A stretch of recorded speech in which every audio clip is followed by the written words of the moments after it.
Asahan ng lalabas ngayong araw ang binabantayang low pressure area. Gayunman, ilang lugar pa rin sa bansa ang posibleng ulanin. Kung bakit, alamin natin kay Pag-asa Weather Specialist Lori de la Cruz. Magandang araw sa lahat na ating mga kababayan. Narito ang latest mula sa Pag-asa. Ngayong umaga ay huling namataan ang LPA sa layong 120 km southeast ng Puerto Princesa City, Palawan. At ang thrust nito ay nakakaapekto pa rin sa ilang bahagi ng ating bansa.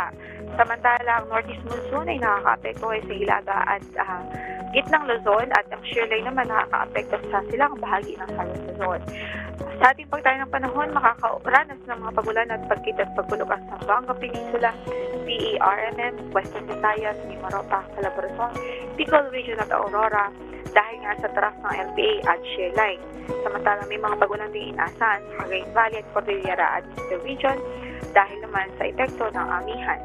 Sa Metro Manila, sa titirang bahagi ng Luzon, may mga pulupulong mahihinang pagulan na pwedeng maranasan dahil din sa amihan, habang sa natitirang bahagi ng ating bansa ay generally fair weather.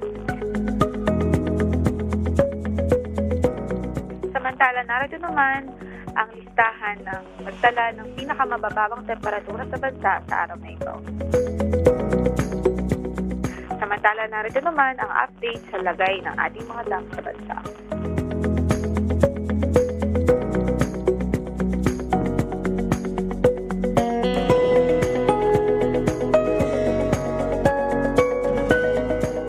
Latest mula sa Pag-asa, ito po si Lori de la Cruz.